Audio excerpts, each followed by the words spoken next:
All right, Dr. Mike, we're live. It's 2021. We're still bald. We're still bastards. We're still trying to be pain-free at 100 years old. What's going on? What's happening? It's been about a month.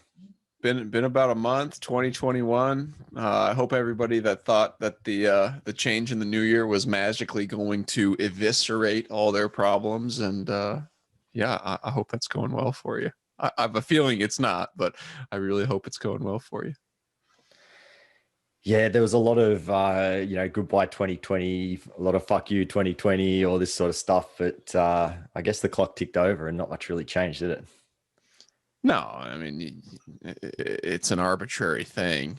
I mean, if you believe in that stuff, that a single second can magically change your life without you putting in any effort, then I'm proud of you for sticking to your guns. But we just know that that's not the truth.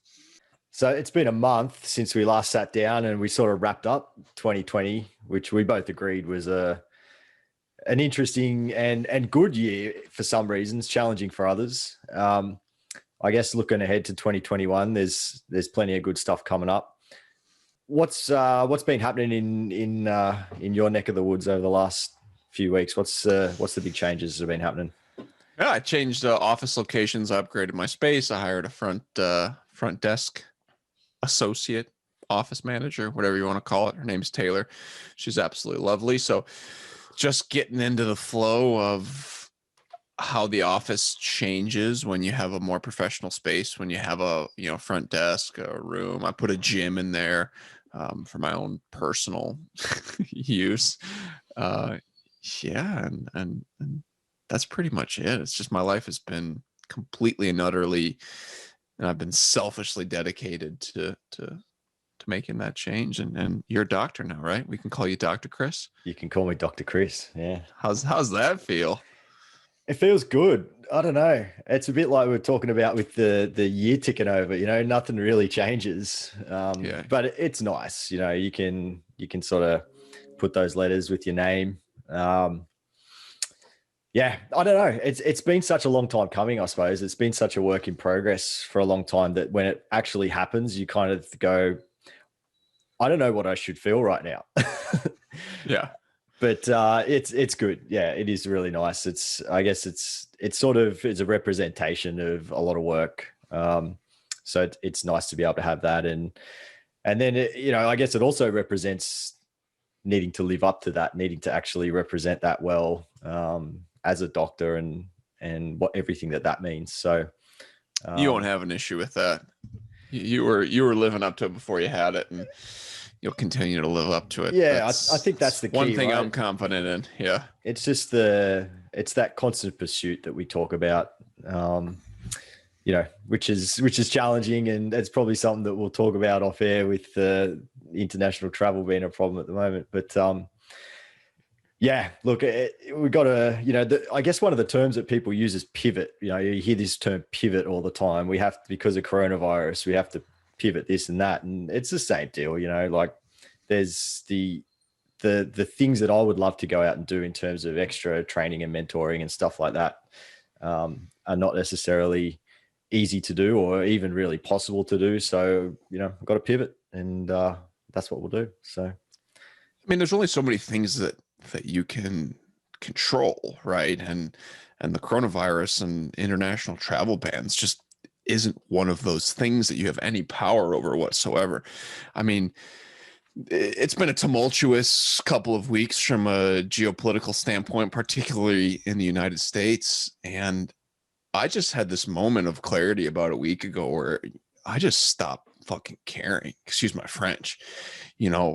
Left, right, center, pink, purple, whatever. I just stopped caring because I took a look in the mirror and I realized that caring about that doesn't do me any good. And that doesn't mean that, I don't care about racial equality or equity or justice or being a decent human being. It's like, I looked in the mirror and I said, you've got so much to work on for yourself that is immediately in your control. And by working on those things, it'll make you better equipped to work on other things. Like sitting there watching the news and being concerned over who's president or who's not president or what the Senate majority is and all that other stuff. Like, I already made my choice. I already did what I can control by going out and vote. So it's like, what's happened has happened. Who's elected is elected.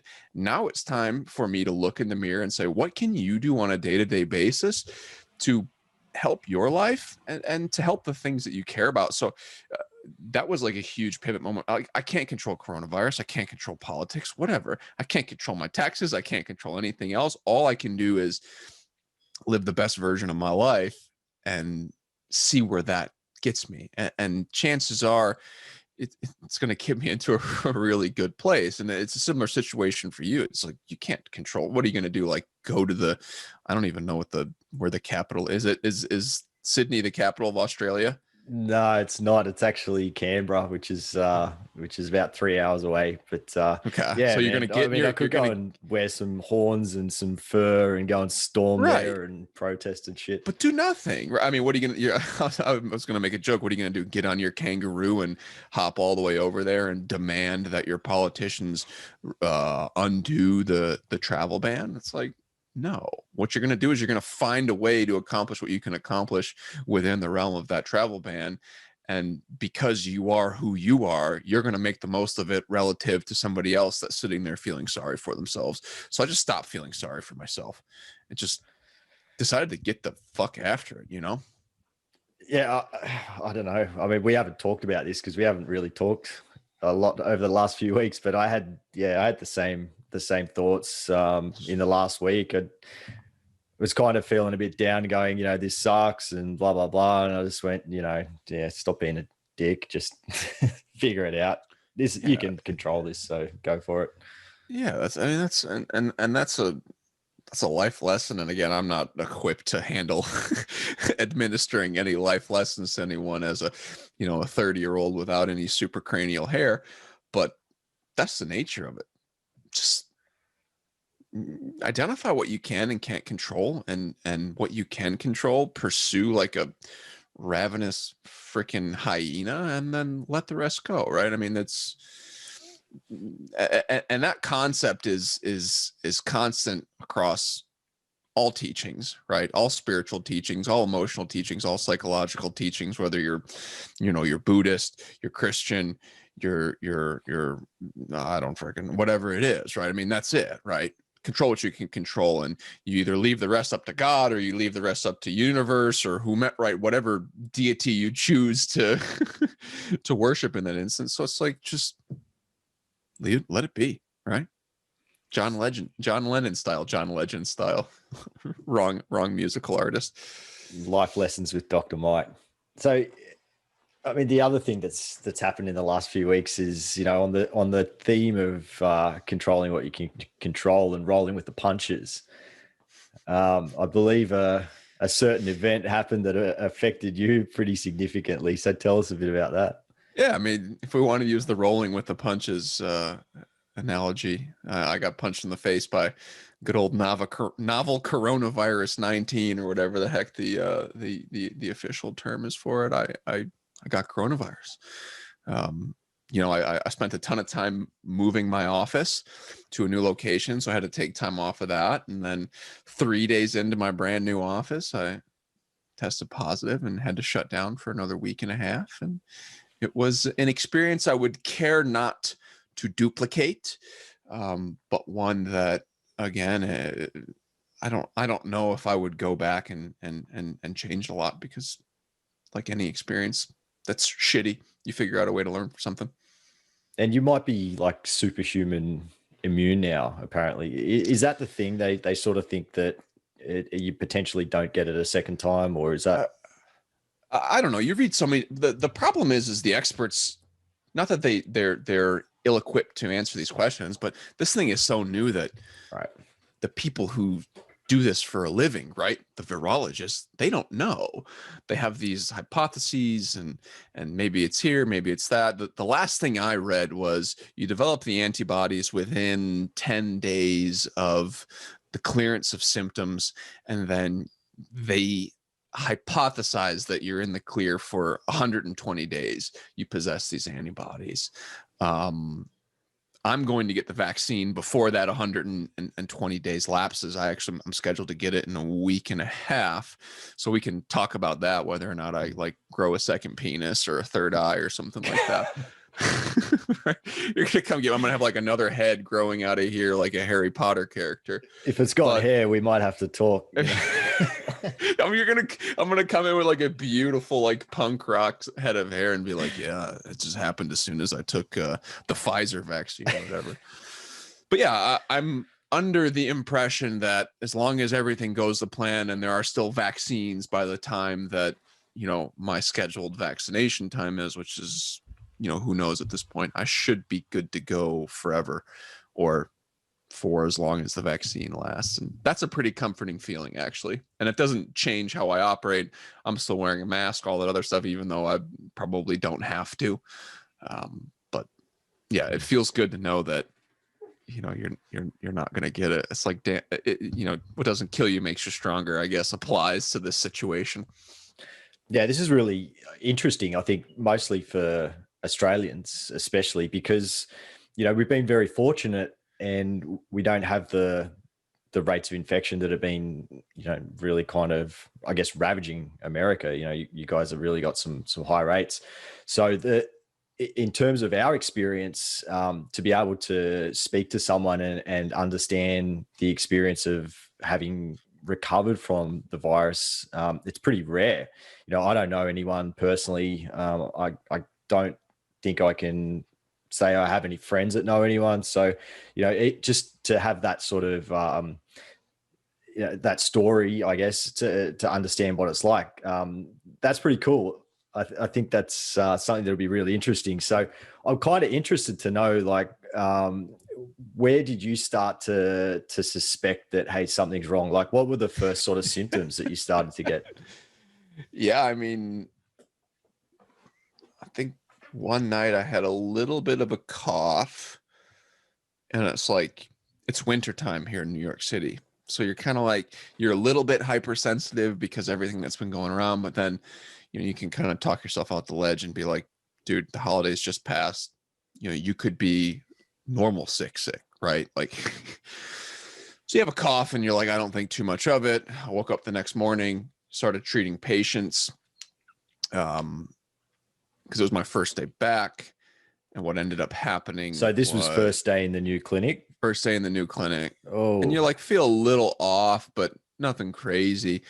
And then done treating patients, 12 o'clock happens, and just get rocked with fatigue. Like, you get smacked in the face with this thing. It's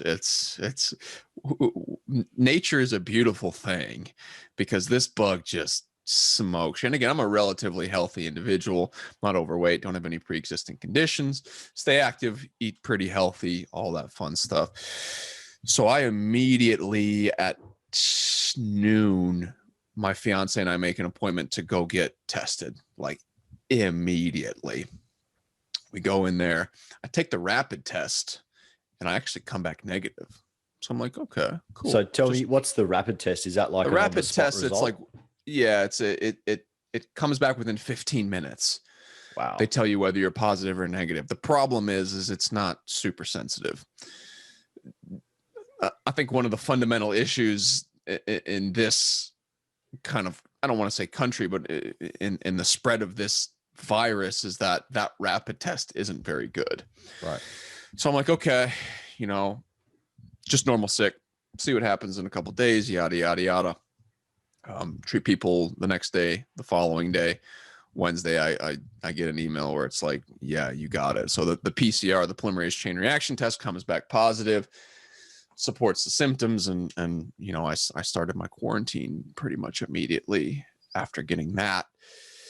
In terms of other symptoms, you have a bad cough, chills, ton of fatigue, little bit of nausea, constipation, diarrhea. It's a standard flu on steroids.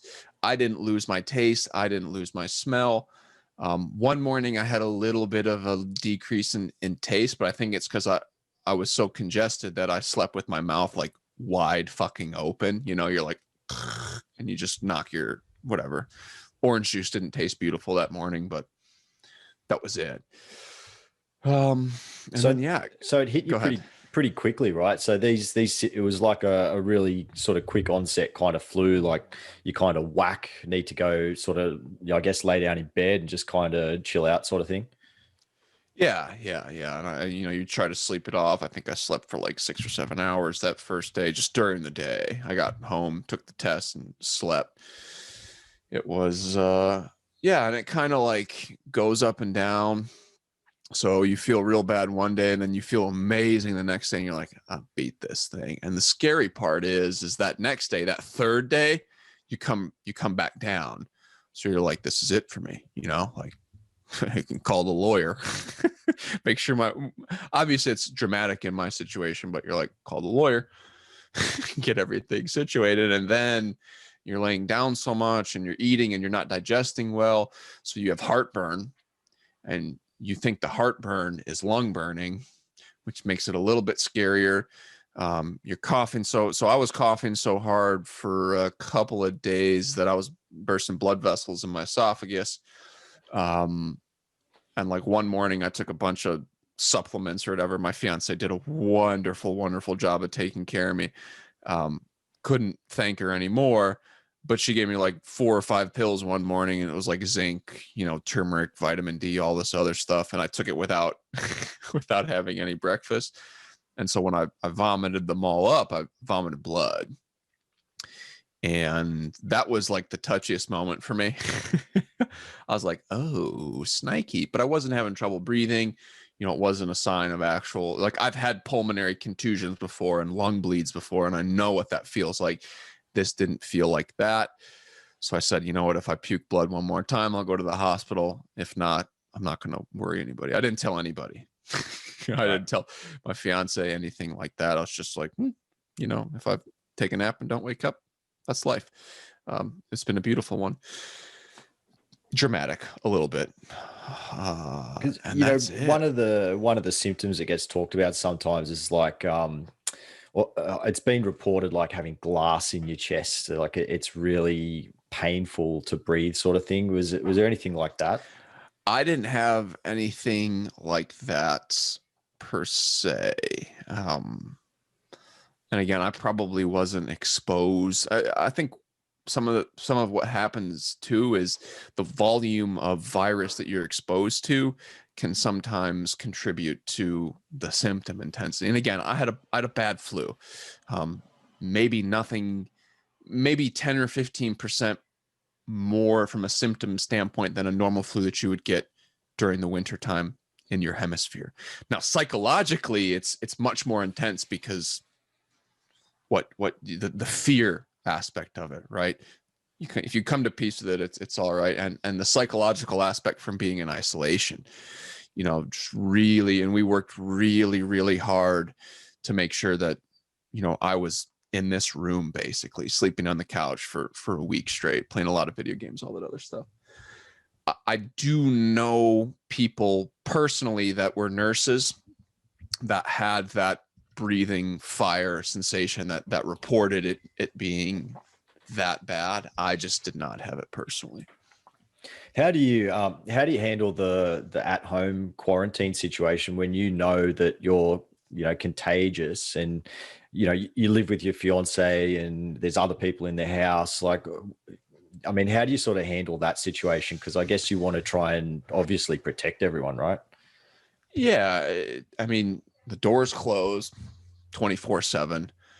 I wasn't going downstairs to make myself food, particularly in the days when the symptoms were really, really bad. So my fiance was making all of my meals for me, literally dropping them off at the door.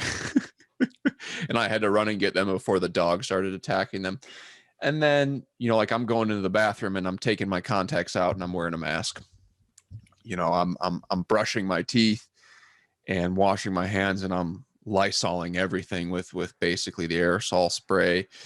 Towards the end, because she got particularly busy and I was feeling particularly good, I would like go downstairs and make myself a peanut butter and jelly, and I'd wear a mask and a face shield, right? I'm very, very blessed to have access to PPE because of our profession. So I was good with that. Again, Lysol and everything. If you ever made a peanut butter and jelly with nitrile gloves on, you feel like a peanut butter and jelly surgeon. You're like, okay, I'm going to put 48 ounces of peanut butter on this. We're going to make an incision. We're going to remove the so that. At least you kept your sense of humor through it. Yeah, you feel like you feel like a leper to a certain degree, which is psychologically draining. There were times when I was like, you just want human contact, and so Brianna would like throw something on the floor and bounce, and I'd be like, "What? You're not gonna come in? You're afraid to get?" You get a little nasty because you're like, "What are you afraid you're gonna get coronavirus? You can't come in and say hi to me." So again, as nasty as it is physically, which I would personally report it as a flu, that's 15% worse.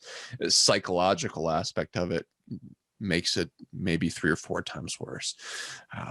So that was a very, very fun experience. And I still have a little bit of cough, and I've been told that that's a normal circumstance where you may have a cough that persists for 4 to 6 weeks afterwards. When I immediately got out of coronavirus or got out of quarantine, I went back to work. There was 1 or 2 days where like the workload that I was doing, just treating patients, was enough to wind me, which was a little bit frightening. I like power walked to a hardware store to get a screwdriver and I was sucking air like I'd just done like a 20-minute chipper. But then as I got back into the gym and did some training, I think that helped push my lungs towards a state that, I feel pretty damn close to 100% from a lung capacity standpoint. Again, I'm not the fittest that I've ever been, but, I can endure an hour to an hour and a half workout now. The pace is pushing it at, 85%, and it feels okay.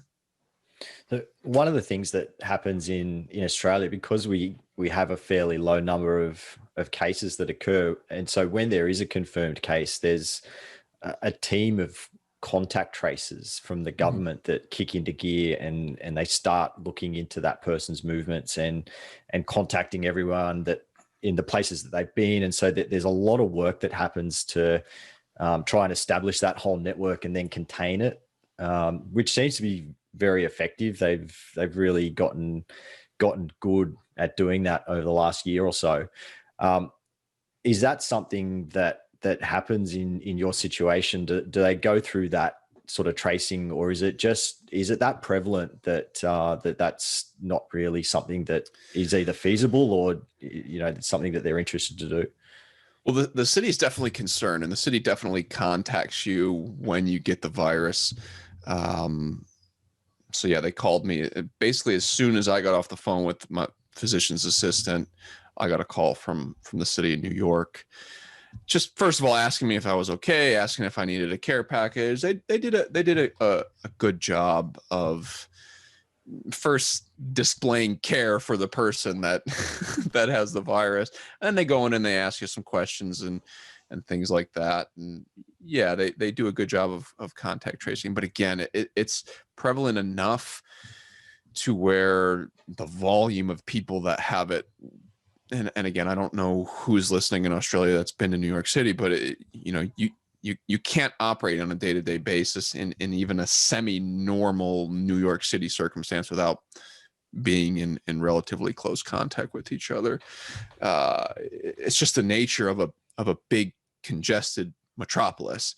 So yeah, they call you, they ask where you've been, all this other stuff. You try to come to a conclusion. But I did personally, in my front office staff, we let every single person know who we came in contact in when I was contagious. We personally called every single person. We said, hey, might be a good idea for you to go grab a test, might be a good idea for you to quarantine, whatever the CDC recommends that you do, go ahead and do. And the really, really good news was the masks worked tremendously well. We didn't get a single positive case that came from our office in those 3 days. And the contact space is very intimate, as you know, right? I mean, you're right on top of people. So I was not that I was a mask denier, because obviously they work to a certain degree. You're always a little bit confused as to, what the effective rate is, but yeah, the masks worked, and hand sanitizer worked, and Lysoling the table worked, and being responsible from a hygienic standpoint worked, which was really, really encouraging to me, understanding that, hey, this is not like, if you take this seriously enough, it is something that you can prevent the spread. Now, again, if you extrapolate that over the course of a city with, 20 million people, I don't know how plausible that is, but if you kind of, again, control your immediate environment and your immediate, contact bubble, you should be in good shape, right? The last thing I wanted to be was like a super spreader hub, where it's like 20 people get it from me, those 20 people give it to another 80 people, and Grandma Susan dies because of it. I would have felt so terrible about that. I mean, that was the worst sensation of it, was waiting for other people to contact me and say, hey, I'm good, or hey, I got it. And luckily everybody that I came into contact with was good. So it's best possible outcome, really, isn't it? Because I can imagine how stressful that would be. And from a selfish standpoint, from a business perspective, it's a death sentence. If your brand gets out there as this, you're on the nightly news as a massive hub of corona or something, like that's a terrible thing. But I guess just to have the stress of not knowing that who may not be affected, even though there was obviously nothing malicious involved in it and it was all unknowingly, but that's a terrible thing to have to carry until you know that it's clear. Yeah. And that's why we contacted everybody. There are cases, I'm sure, well, I know of a couple personally, but there are cases of, that happening and they don't contact people. And, you're always, you got the devil and the angel on your shoulder, and your first instinct is to go with the devil, right? And be like, not going to say anything, just fucking bang it and done and dusted. But at the end of the day, I'd rather close for a week and do the responsible thing. And, you're going to lose the revenue from a week. You're going to probably lose 10 to 15% of patients just because they fall off care and it takes a while to get them to come back in. Then, be responsible for something serious and be that office that, killed your grandma. Yeah. I mean, that's a legitimate concern to have. And, I've been wearing a mask almost for a year now. We're in March anyway. And I make it mandatory now in my office that myself and a patient coming in needs to wear one as well. That wasn't always the case, but that's been the way for the last couple of months. I think it's just an easy thing that we can do. And, I think talking to you this morning, it just reinforces that as well, because I think it's almost selfish not to at this point in time. They're not expensive. They're easy to wear. The disposable ones are very light. You can throw it in the bin when you're done from wearing it for half an hour. But, and I'm not getting into a political sort of thing about wearing a mask and not wearing a mask, but for me, it just makes sense. It's a really easy thing to do. And I think that just kind of reinforces that. So it's good to hear. Yeah. I mean, it bothers. It's tough to, I could understand, I could fathom the the thought process that you would use and the neural pathways that you would take to where it's like a violation of some right that you have. And then, you think about it a little bit and you're like, what's really the opportunity cost of wearing a mask? Like, what are you truly giving up by wearing a mask? And what do you stand to gain from wearing a mask? You stand to gain a lot. You prevent the spread of the disease. You're doing the responsible thing. And again, we are healthcare practitioners, And if there's anybody that's should be responsible for patients' health, and even if we're musculoskeletal people, it's us. And it took me a little bit of time to sort through that and to realize that. And again, I was never putting anybody in a situation that they were uncomfortable with. But now it's like, this is just the way we do it here. Like, I'm sorry. You know, if you don't want to wear a mask, I'm sure there's a guy down the street that won't be able to help you. But you don't have to wear a mask. And it's like, you wear clothes. Like, you can't walk down the street with your dick hanging out. So, well, you can, like, you get arrested. But. Right. So is that a violation of your rights? Like, what?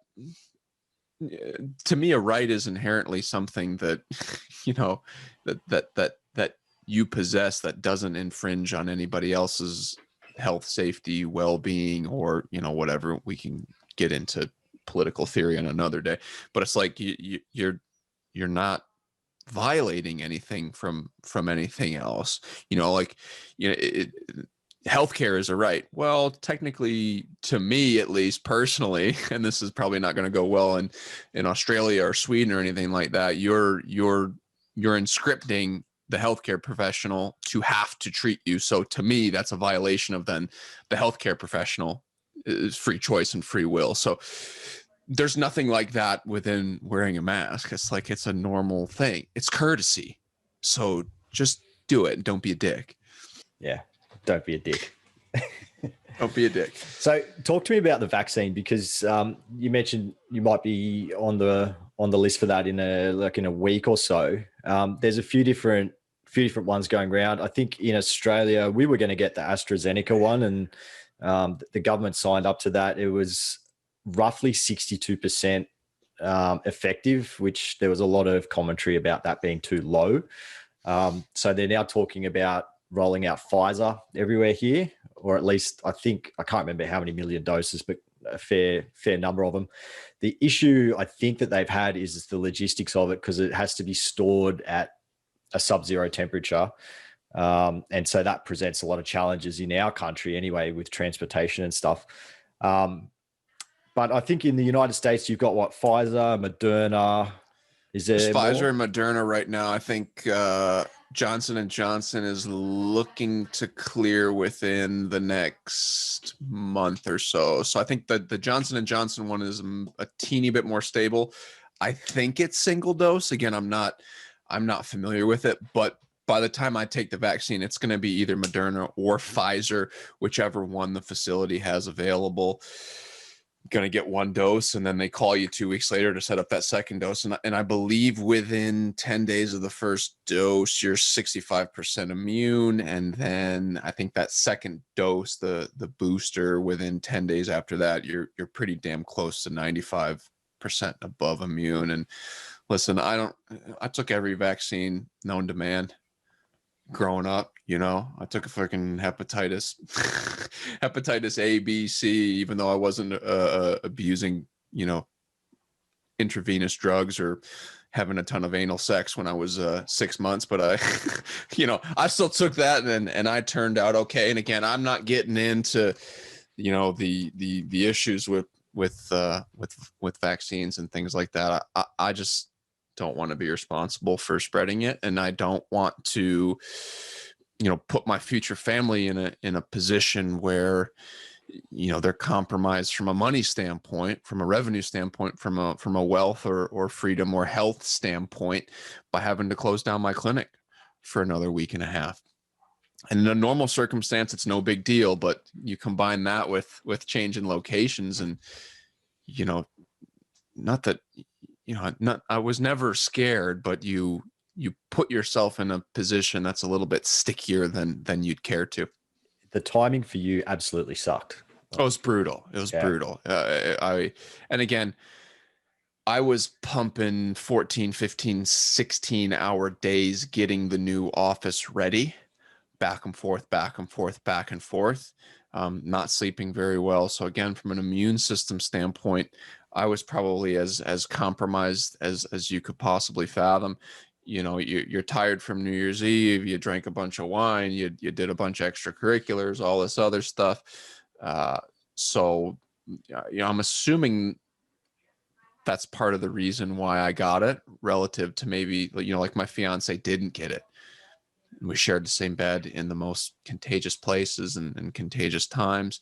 My mother-in-law got it where my father-in-law didn't get it. So, there are circumstances unique to individuals that, and again, I'm not your doctor, or I don't want to pretend to be from an immunology standpoint, but, I'm assuming there are things that you can do to strengthen your immune system to either decrease the likelihood that you get it or decrease the symptom severity. And are you getting the vaccine now as a healthcare professional, getting it early, or is it sort of part of like a broader rollout to the community?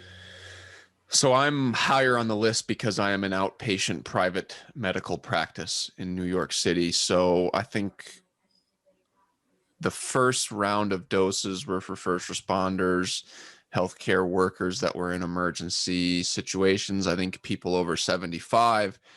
And then like I was the next rung down, where it's like people over 65 and anybody who has basically patient facing contact in a healthcare clinic. So, myself, I qualify for it.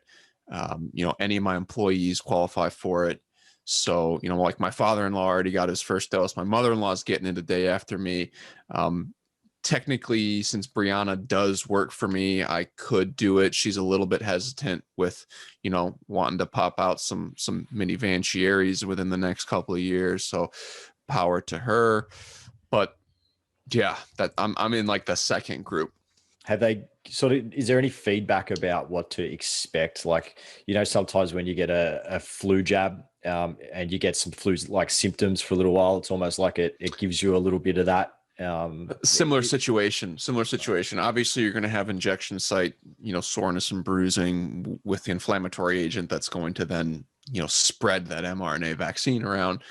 But yeah, some people are getting some flu-like symptoms. Some people aren't. I think it's dependent on what you're experiencing and what I would assume that since I got it so recently that maybe I wouldn't have a strong, immune response, I guess, from a symptom standpoint towards it. I'm curious to see.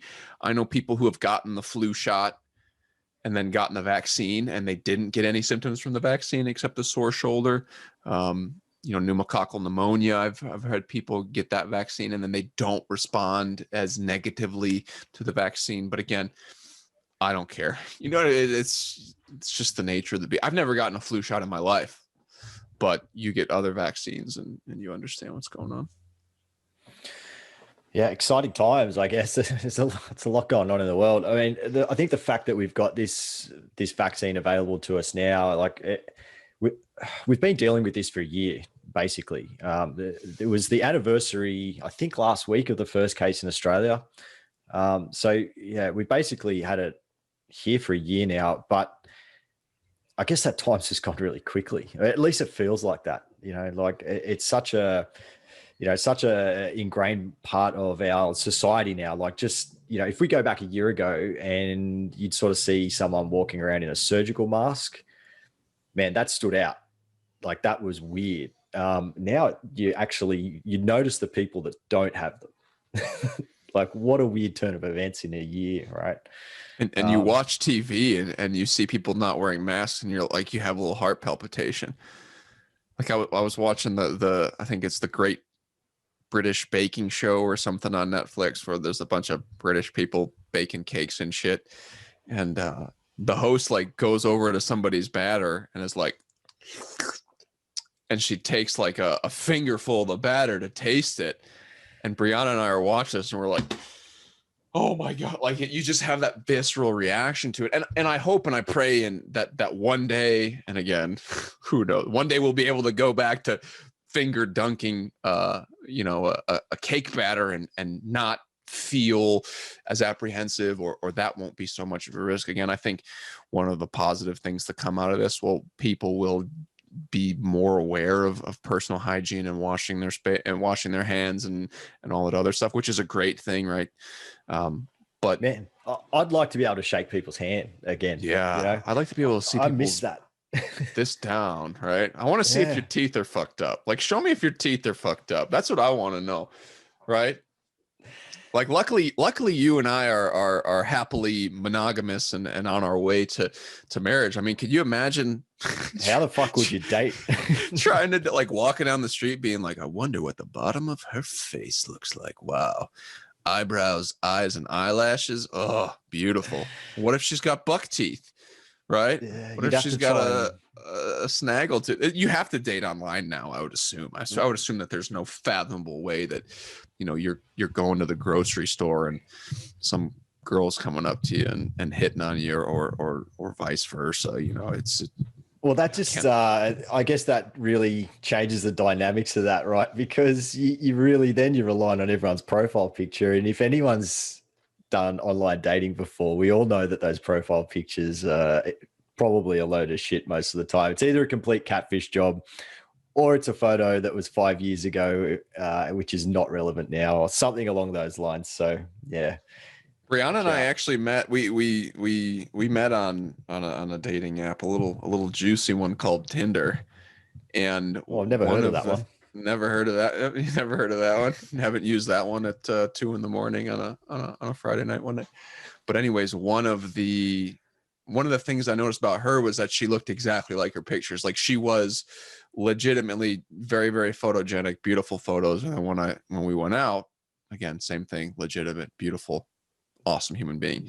She actually told me that I looked better in person than I did on photographs. She's like, I was a little bit concerned as to whether or not, like, I was like, yeah, he's all right. And then when I met you in person, I was like, oh, this is a handsome bald chap. So I'm down. She's like, fuck, I got to marry this guy. Yeah. She's like, yeah, that shiny head. She probably could see her reflection in my head, and that's why she liked me so much. Dude, some women, they just can't resist the bald head. God bless them. They're special ladies. They are very special ladies. All right. Well, I think we should wrap it up there. Before we go down the rabbit hole too much. Man, look, I'll just say thank you for being transparent and talking about this, because it's something that I think people will find really interesting. I found it really interesting. You know, hopefully on this side of the pond, we don't have those firsthand experiences to be able to talk about. But I think it's, you know, it's such a big thing around the world. It's really interesting to hear you talk about it and to share that experience. So thank you. Yeah, I mean, you guys are lucky. You know, you guys are very, very lucky, and maybe not lucky is the right word. Maybe, you know, you put in the work to have such a low case rate, but keep it that way. I think part of it's luck in the sense that we're an island. So we can close up borders, and that makes it a lot easier. You know, we probably haven't had the intense sort of political environment going on that you guys have experienced. It probably didn't help. So for the most part, I think, you know, the behavior of Australians has really contributed to getting us to where we are. You know, when something flares up, the testing rates go significantly higher. People come out to go and get tested all the time, which is great.